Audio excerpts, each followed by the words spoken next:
Well, morning, Dave. Morning. Bit of a change for you this week. Yep. As you know, we asked supporters to submit some questions, No problem. and we got a very good response. And I've actually got quite a list here. Some of them I've put 2 or 3 questions together when they were the same subject area. Yep. I'm not going to mention names because lots of names on the internet are not real names, and even if they were real names, I wouldn't know whether they're real names or not in some cases. So I'm just going to put the questions to you got them off the internet and you and you. Yes. Yes. Okay. Yeah. Come on.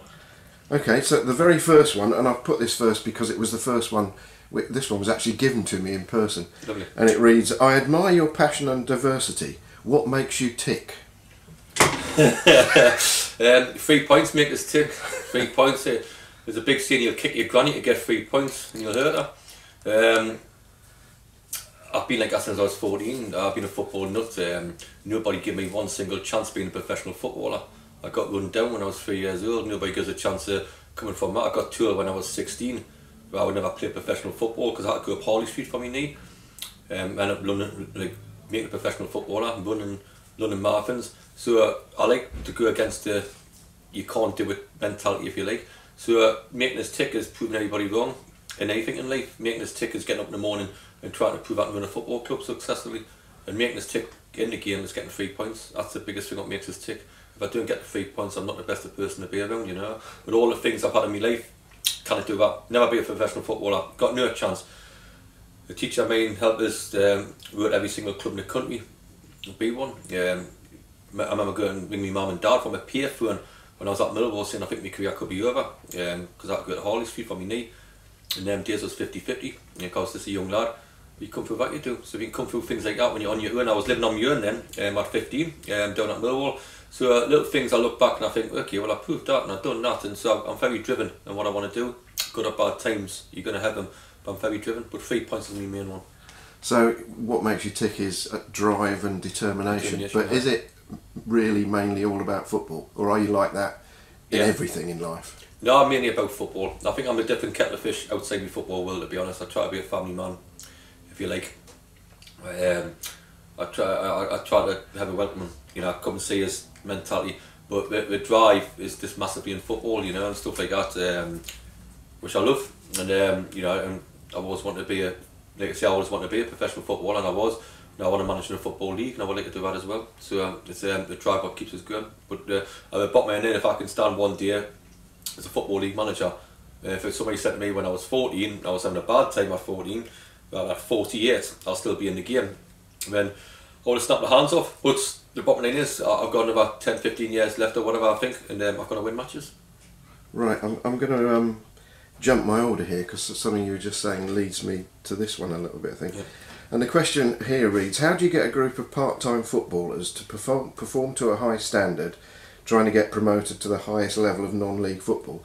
And I want to add on to that, I don't know if you listened to Robbie Savage's programme on 5 Live on a Friday morning, but he had Nigel Clough on there and they were discussing whether it's more difficult to manage players nowadays because youngsters nowadays find it hard to accept being told what to do. Of course, I think about it a lot, to be honest. I do. I think about it a lot how you can. I've got to change my management style at different times. I am quite vocal, I am quite sergeant major typish in a change room with lads.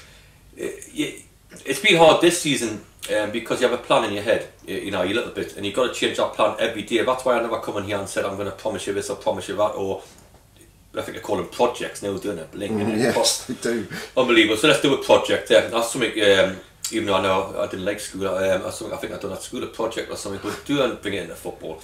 But there's a two thing about where, like for example in the summer, I thought, I'll tell you what, I might be late and I might be a bit behind on things, but I'll get a squad together, and if I can get Wazza as me captain in there, you know, next to summer, if I can get Christian Jolly and Kane Ferdinand there running the strings and all that, you know, and I can build from there, then we could have half a chance. And you know, none of that's happened.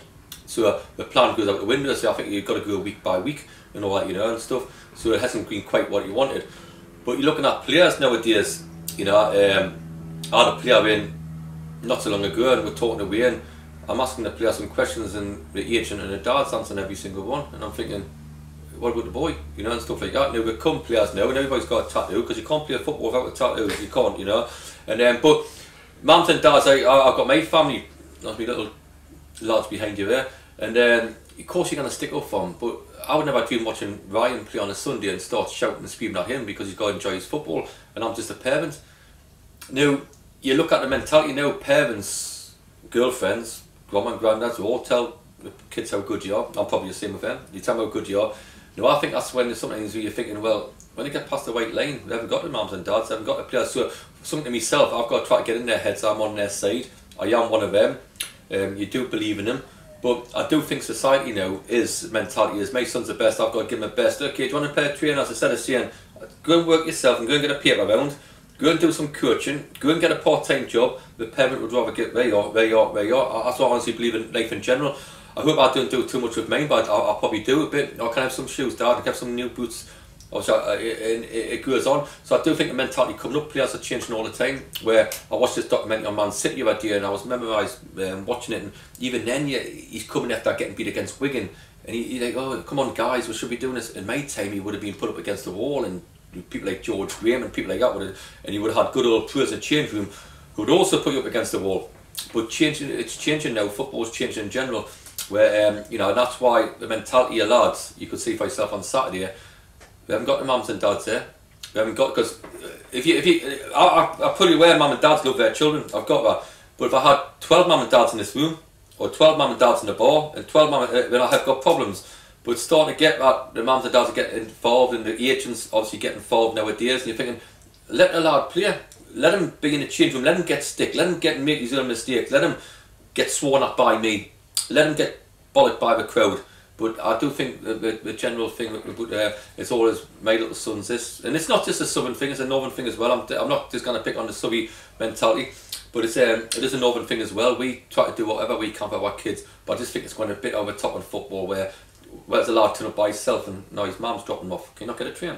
No, his dad's dropping. Hold on a minute, can you not drive yourself? So I just think things like that are creeping in life in general. That's what I think. Yeah. And the first part, how do you get part-time footballers to play well enough to get us into a high level? Well, you got to get the best part-time footballers you can. One of the things we had to do was go part-time this season because of what happened last season. And with part-time, it's hard because you got to get players who. It's difficult. It is difficult because these lads have got jobs. So really, they get paid to play for us, but also get paid in their job. Sometimes you get a player, and our main things, he doesn't really want to get hurt here because he's got a good job. Well, I've had that chat with this lot. If that's the case, leave us and I'll rebuild again. Because this is my full-time job and this is what I want to do well at. So we've got to meet us halfway here. Now, they have got people who've got good jobs. I can't make this cover work. I can't go down to Torquay because of this work till later on. Turn up a minute before 7 o'clock because they've been at work, dashing trains to get there. It can be difficult, but you've got to get the players who've got a desire to also want to do well at football. It's a fine balance. I think that's why a lot of clubs even pay a lot of money but also fail, because these lads who are paying money for have also got part-time jobs. Happy medium between it, it's hard to get. I've done it, I managed to do it eventually at the other clubs, but it is hard to get. That's why I like to talk keys and all that being full-time. Our league make it a little bit easier, to be honest, with fitness. But the bottom line is that was the rules at the start. I knew what it was. We went to part-time and we're trying to get, but it's hard to get a good part-time player. But 95% of the clubs in our leagues obviously, so you got to be better on them. Right. Okay, thank you. I'm going to jump my order again, which is irrelevant to you, I suppose, because you can't see it anyway. But you crack on, crack on, sunshine. I want to set a bit of context for this first. Last season, your predecessor signed a couple of players in the full knowledge that they were not going to be fit to play at the start of the season. Yep. And I think it would be not unfair to say neither of them made a significant contribution to the whole season, and yet, of course, they were on the budget for the whole season. Yeah. Someone has asked, was it a mistake to sign players when they were injured? Partly. I think we never, but I thought they were fit, to be honest. I didn't like saying them unfit, I just thought they were fit. The only one I knew, Christian Jolly, had a whack on his foot, but we knew by the start of the season would have been alright that he was. It was only because he took a clump against Sulphur. But done him with Wasma, if you want to make a mistake and all that, he was like, we got too early, the rest in the summer, he'd be fine for the start of the season. Didn't do a medical and things like that, but he's going to Leatherhead now, Wasma, just to keep the conversation going, to play 9 games or something this month and get him back from them. But I think it's a good question, because the bottom line is, can we do our homework deep enough? it's difficult, you know, because how can we go and get thinking pay thousands for scans like we're doing for Kane, Fernand and Jolly as we're doing now. But it's a decent question because I can see where we're coming from, especially after last season as well. But the only thing I can defend myself a bit, I didn't sign them thinking they were unfit. I signed them believing both would be fit for the start of the season. I didn't sign Wasma thinking he needed operations and things like that. A week or two old by physios that he would be fit for the start of the season. Same as Christian. Christian would have been if it wasn't for the club he took against Salford. And he had to try to play the first 3 games to get me out of the hole. And he's not on contract, so it's not costing the club any money at the minute. Wasma is, because he is in that contract. If we get Wasma back, he'll be the best in the league. But if he breaks down again, that question could come back at us, and I'm well aware of that. But I didn't sign him being injured, that's for certain. Right. I wouldn't do that, I wouldn't do it to anybody. I wouldn't do it. Sure. No, that's fine.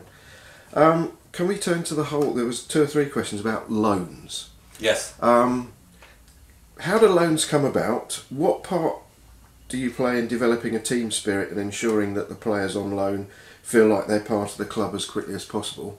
Yep. And when I say how do loans come about, do you always see players that you take on loan? Or do you have relationships with Yep. specific coaches at specific clubs and you take their word? Okay. Do you go seeking a player for a certain position? Yeah. Or do you ring a club up and say, who have you got that might be useful to me?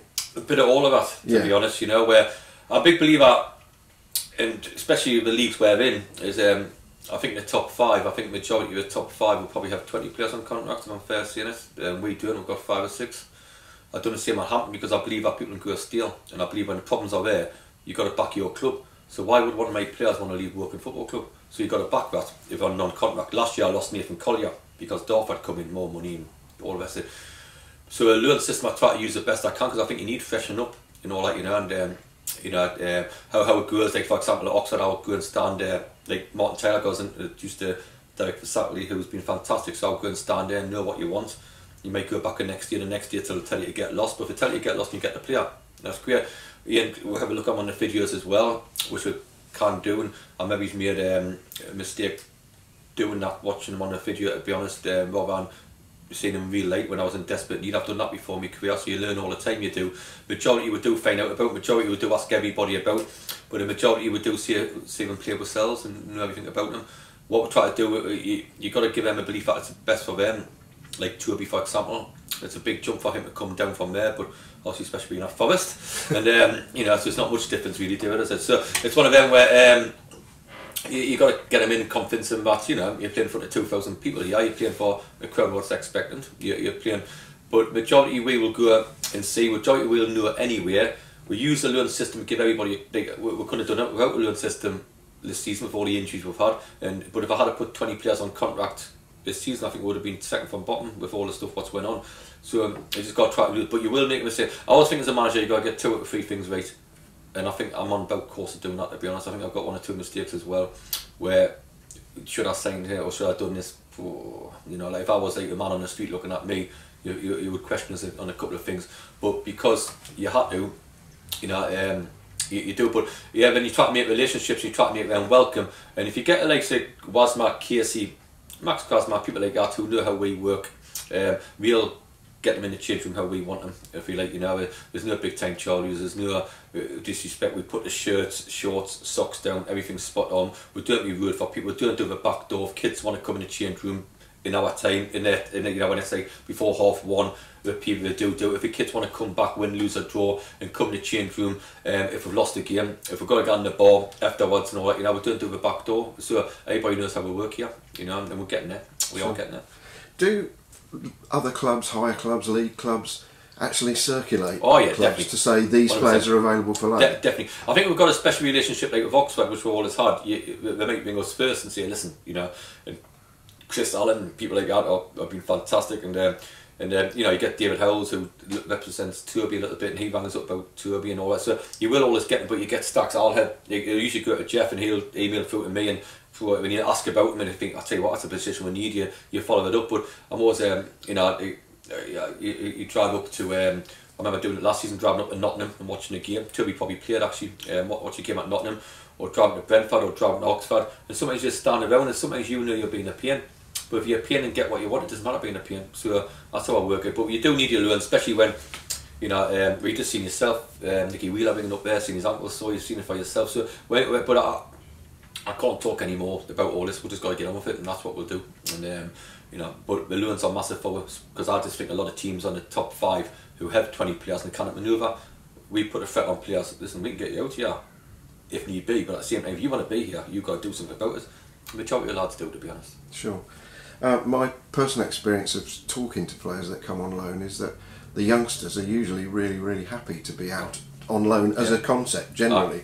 I mean, like Nathan Baxter last year, he actually good. He chose and asked to go out on loan rather than Chelsea sending him. Like, to be honest, I could play. Me and Martin Taylor could play centre midfield for under 23 football.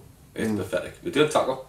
We're not really bothered about if we win or lose. It's all hunky dory, not a problem. They come here and they'll get a little elbow, and the 3 points matter, and the crowd are on them if we don't get them. Exactly. It's a great education from some people fall through it and don't know when you send people back saying you can't handle that.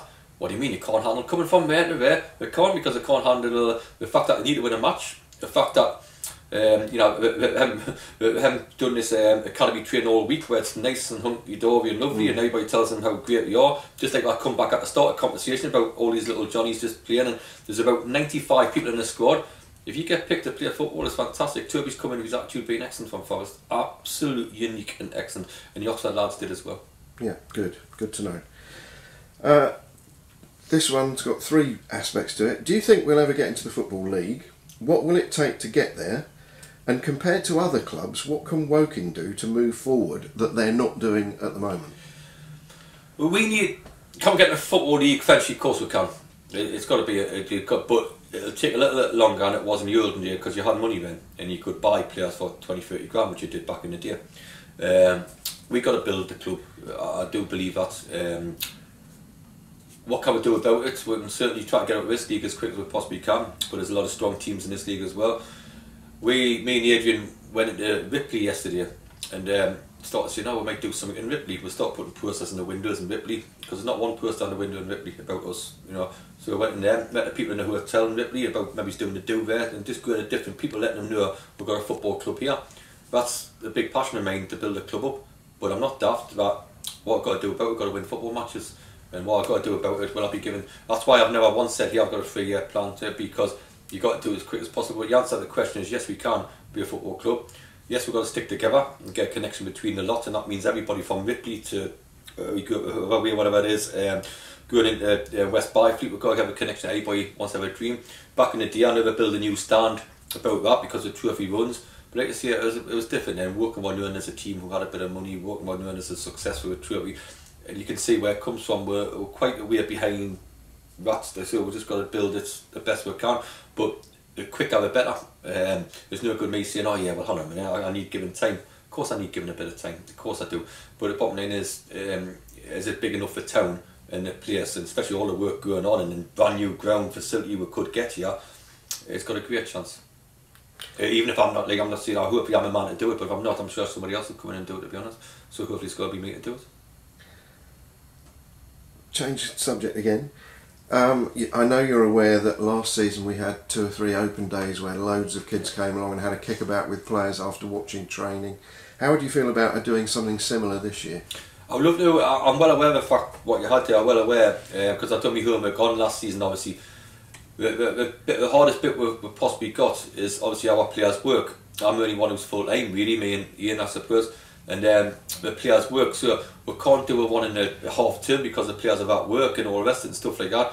We train on a Tuesday and Thursday night at Tolworth, so we're not, you know, because it's floodlights, it's on grass, and that's what we had to get.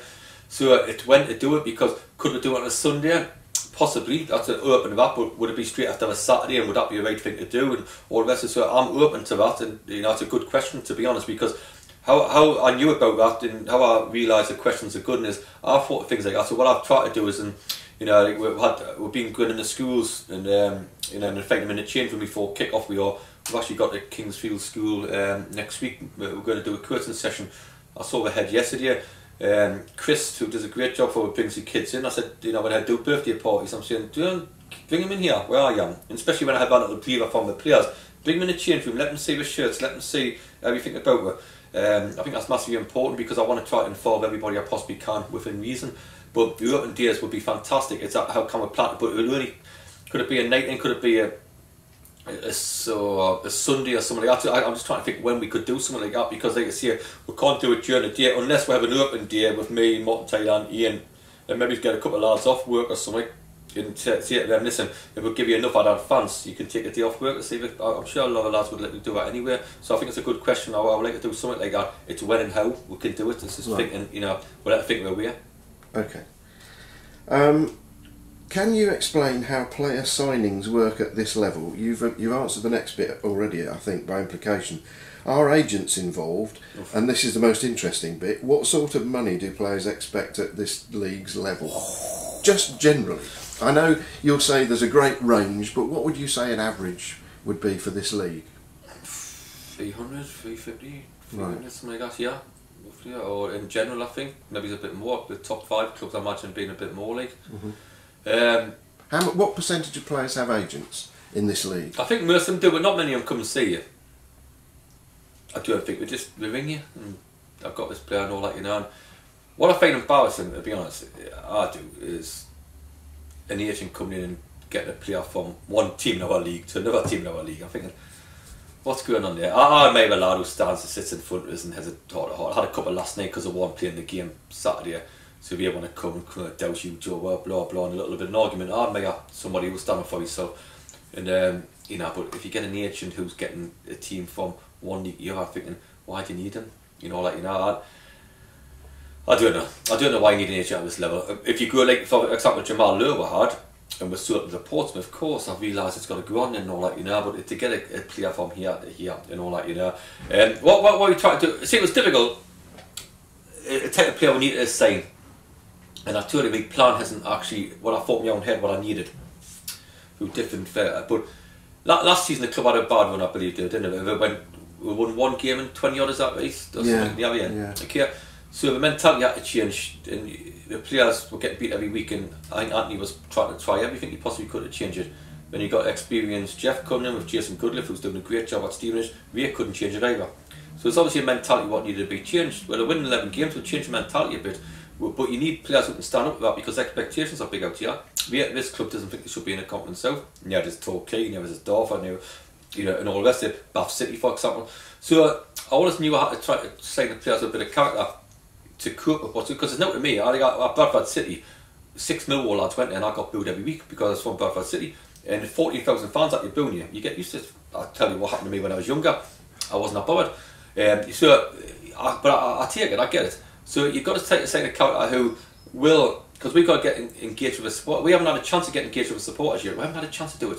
No, we've got to give. I said to the players overnight, I'm going to stand I'm going to be first out there on Saturday, and I'm going to do my talking on the pitch, because that's what we need to do as well. And if any battles come up, so I'll make sure I front it first, but you do the same and just relax and play and put it on my head. And even at half time, I had to say, stop looking as if he's puppy eyes, go and pass and play. And we did better second half, we did. But we needed support us to get behind with. But we can't say, oh yeah, we'll douse the boo. And I remember our first game against East Fubik, booing at half time, and I thought, I've got a brand new team. But you got to meet them halfway, because you need the support. You don't need us, we need them. So the only way we can get them is get results. But it's the first time the other night we had a chance to get them on our side, because we always went 1-0 down.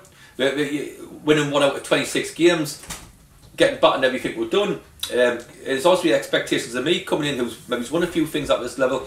But I could tell the connection wasn't quite right between a player and a supporter, and me and a supporter, because we've never given them a chance to do it. We've never ever been 1-0 up, 2-0 up, and let them enjoy it, let us enjoy it, and they appreciate how we're trying to play. It's the first time happening overnight, so hopefully we can get a bit of, but you know, it's that sort of type of player you've got to try to sign who can deal with that. And I said to our players, there might be a supporter, I was having a crack at you, or booing you, blah blah, I'll still front them, you know, but give us a chance to try to have a connection with them, because they're really good supporters, yeah, really good.